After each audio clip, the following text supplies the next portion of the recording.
hamdan yuwafi ni'amahu wa yukafi mazidah. Tsumma salatu wassalamu ala asyrafil anbiya wal mursalin sayyidina Muhammadin wa ala alihi wa ashabihi ajmain, amma ba'd. Salawat dan salam kita semoga tercurahkan kepada junjungan Nabi kita Nabi Allah Muhammad SAW.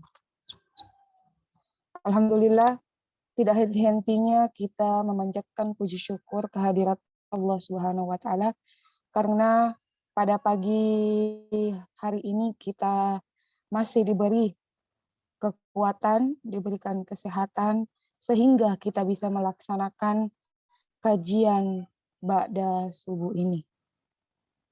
Dan di mana kita sudah kita berada di 27 Ramadan. Semoga kita mendapatkan keberkahan. Ya, yang di mana ada pun pemateri pada kajian ba'da subuh ini, yakni Al-Ustadz Imam Zarkashi Mubahar, STHI MAG. Yang di mana beliau merupakan dosen IAIN Sinjai. Beliau juga merupakan anggota Sanad Angkatan Pertama. Untuk lebih memanfaatkan waktu, dengan hormat kami persilakan. Bismillahirrahmanirrahim. Assalamualaikum warahmatullahi wabarakatuh. Waalaikumsalam warahmatullahi wabarakatuh. Alhamdulillahi rabbil alamin. Hamdan katsiran tayyiban mubarakan fih. Tsumma salatu wassalamu ala Rasulillah wa ala alihi wa sahbihi wa man tabi'ahum bi ihsanin ila yaumiddin. Amma ba'd.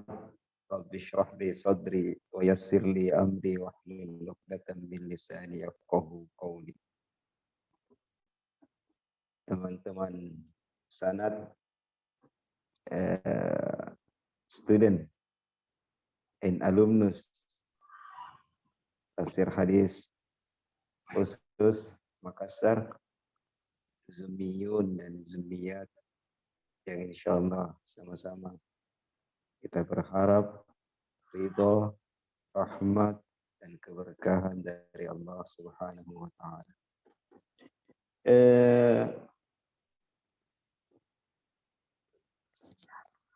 Bisa jadi apa yang saya sampaikan ini adalah hal yang terulang dari apa yang telah disampaikan oleh guru-guru kita, baik salah satu guru kita di antara guru kita di room Zoom ini ataupun pernah disampaikan oleh guru-guru kita yang lain di luar sana. Entahkah itu guru-guru internal UIN Alauddin Makassar, UIN sejagat Indonesia, ataukah guru-guru kita yang lain di luar jagat UIN. Ini bertalian dengan,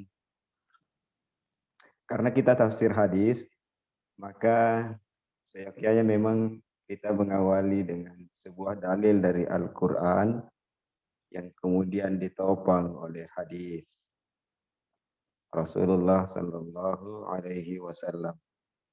Kalau kemarin Pak Kiai, guru kita semua, Ustaz Abdul Ghaffar, membahas tentang toleransi yang hubungannya tentang hal yang viral saat-saat ini. Kemudian saudara saya, guru kita, Rafi'i bersama Pio, membahas tentang niat, dan guru-guru kita yang lain. Hari ini insya Allah ada sebuah momen yang akan menghampiri kita dan ini bisa jadi menjadi sebuah tradisi. Dan tidak salah kalau dianggap sebuah tradisi, tapi sebenarnya ini tradisi bukan tradisi yang kekinian. Bahkan tradisi ini telah ada dan telah ditradisikan bahkan sebelum Islam itu hadir. Yaitu tentang menguatkan hubungan antar sesama manusia terutama sesama kerabat, karib, keluarga, sahabat, dan hal-hal yang ingin dikuatkan. Hubungan-hubungan lainnya yang ingin dikuatkan, yaitu tentang as-silah ar-rahim, yang kemudian disebut silaturahim, atau pada umumnya orang-orang Indonesia menyebutnya, pada umumnya orang-orang Indonesia menyebutnya silaturahmi. Makanya kemarin saya bertanya kepada Pak Kiai Ghaffar tentang silaturahim, dan ini pula yang mengilhami saya, memberi saya ya sedikit percikan di dalam benak untuk ya setidaknya inilah yang menjadi yang patut saya angkat hari ini, dan melihat juga momen Lebaran yang insya Allah beberapa hari lagi ini, kalau yang diyakini menurut hisab Ramadan tahun ini adalah 30 karena bulan kemarin adalah 29, ya patokan hisab itu kalau 29 bulan lalu maka 30 bulan ini. Momentum Lebaran di dalamnya ada sebuah tradisi silaturahim. Silaturahim, saya mirip-mirip kayaknya Ustaz Zul ini cara pembawaannya ini. Silaturahim itu pada umumnya kita sudah tahu terambil dari dua kata yaitu sila dan rahim. Kenapa Indonesia menyebutnya silaturahmi? Itu bisa jadi karena kenapa pada umumnya orang Indonesia menyebutkannya menjadi silaturahmi? Karena betul bisa jadi pada umumnya memang lisan lahja orang-orang Indonesia, terutamanya sebenarnya kata silaturahmi yang dibakukan saat ini itu muaranya dari orang-orang Jawa yang susah menyebut kata silaturahim, yang menyingkat sebenarnya asal katanya silaturahim yang kemudian menjadi silaturahmi.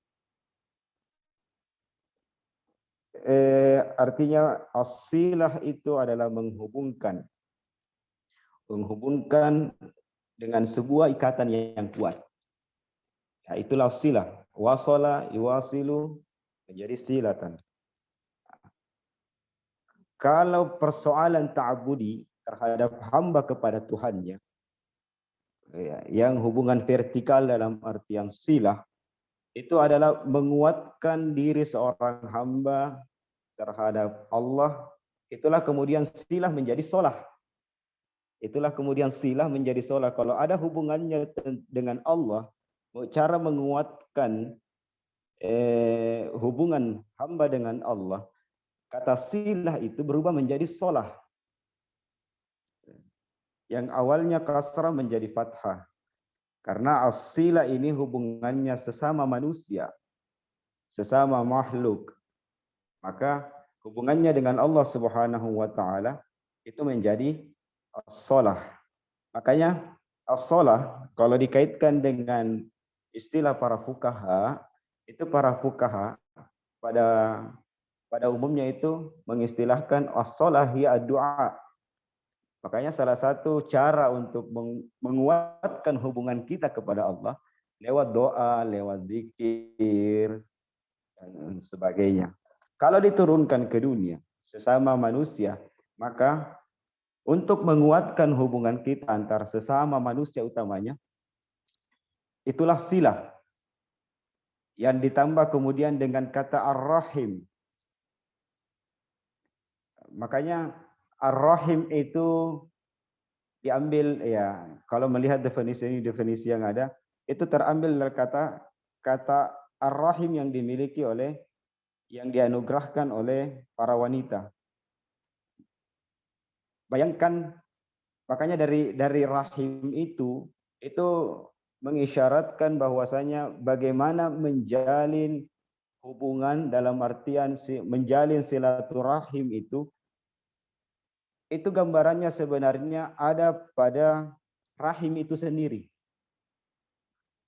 Bagaimana seorang ibu mengandung seorang anak yang bahkan tidur menyamping kanan pun sulit, tidur menyamping ke kiri sulit, terlentang juga sulit, tapi di balik kesulitan itu, seorang ibu pun tetap meminta, ya Allah, Allahumma ini, ya, meminta tentang bagaimana anak ini menjadi anak yang terbaik, anak yang soleh. Tetap di sisi beratnya rahim itu. Nah, itulah kenapa rahim, kandungan itu disebut rahim. Karena apapun kondisi ibu, kasih sayang itu senantiasa ada. Makanya silaturahim adalah menyambung kasih sayang. Secara singkat mungkin sebagai pemantik, bagaimana tahapan silaturahim? Apa yang dapat dilakukan untuk menyambung silaturahim? Kalau alim ulama kita itu menganggap bahwasanya bahkan di antara mereka membedakan apa itu silaturahim dan silaturahmi. Kalau silaturahim itu kaitannya dengan kerabat, keluarga yang satu rumpun atau satu gen dengan kita, yang ada hubungan pertalian kekeluargaan, kekerabatan dalam hal kekeluargaan. Adapun silaturahmi itu yang perspektif Indonesia, dia lebih umum daripada silaturahim. Karena silaturahim dalam KBBI itu tentang sahabat, teman. Nah, makanya para ulama, para alim ulama, para cendekiawan itu sebahagian membedakan silaturahim dan silaturahmi. Maka hadirlah sebuah kalimat begini. Seseorang itu berkunjung ke sebuah rumah lawan jenisnya. Ya, taruhlah si Fikri. Ada ketua sanad ya? Sudah join ketua sanad Fikri? Belum. Sumiati? Belum. Ustaz. Ya, taruhlah Fikri berkunjung ke Sumiati. Ya. Ini sebenarnya statusnya silaturahmi. Tapi sampai di rumah Sumiati, saudari Sumiati, memintalah kepada orang tuanya, Bu, saya kedatangan maksud saya ke sini adalah silaturahmi. Tapi indah kayaknya besok-besok saya menjadi silaturahim saja. Artinya, kalau saat ini Anda berteman, Anda meminta untuk lebih dari teman. Ya, naik rating dari silaturahmi statusnya menjadi silaturahim, kunjungan kekeluargaan, bukan lagi kunjungan teman. Nah, itulah para ulama. Kemudian sebahagian lain menganggap kunjungan biasa itu bukan sebenarnya bukan bagian dari silaturahim atau silaturahim. Bahkan dia adalah kunjungan yang kemudian disebut ziarah. Cuman ya pada umumnya ziarah kan pada umumnya kita di Sulawesi utamanya, umumnya di Indonesia yang dikenal kata ziarah itu ya ziaratul kubur yang ada. Ya, selebihnya pertemuan-pertemuan yang sifatnya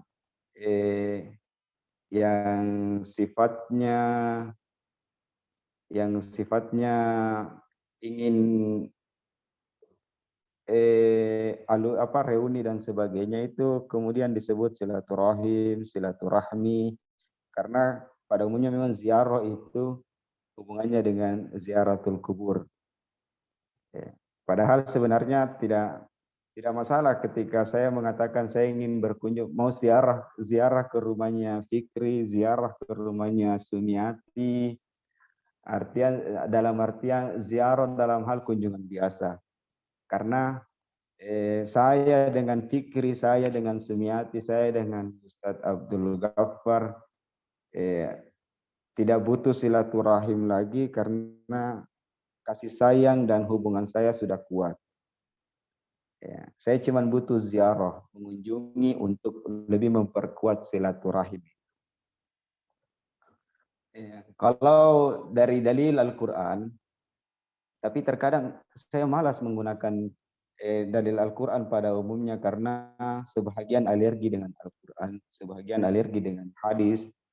Makanya suatu ketika kemarin saya ditanya, Kanda, apa dalilnya tentang ini aktivis-aktivis pemuda Muhammadiyah dan Ikatan Mahasiswa Muhammadiyah beberapa bertanya kepada saya tentang dalil Maulid Nabi Muhammad sallallahu alaihi wasallam, karena kebetulan yang bertanya adalah seorang wanita cantik, mahasiswa yang cantik, maka saya spontan menjawab, saya tidak butuh dalil untuk mencintaimu, begitupun lebih mencintai Rasulullah sallallahu alaihi wasallam.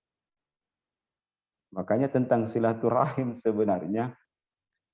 Tapi kalau memang dibutuhkan dalil itu, maka kita akan menemukan di dalam Al-Quran, ya, sebahagian diantaranya itu bisa diambil dari surah An-Nisa ayat 1 tentang bagaimana Allah menciptakan, bagaimana Allah memerintahkan tentang takwa, kemudian menyampaikan tentang bagaimana kita diciptakan min nafsi wahidah, dari satu jiwa yang seharusnya kesatuan jiwa ini tidak boleh putus. Salah satu yang menghindari, salah satu bagian untuk menghindari putusnya jiwa ini yaitu silaturahim.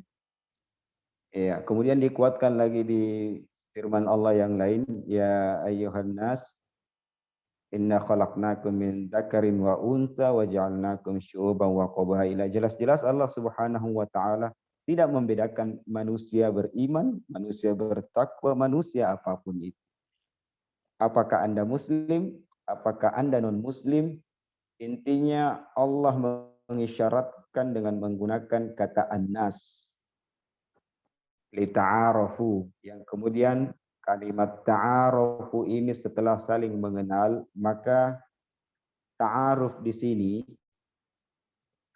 inilah fungsi silaturahim untuk mempererat kata ta'aruf itu.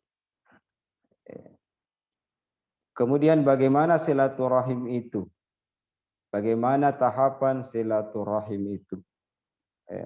Kalau secara pribadi itu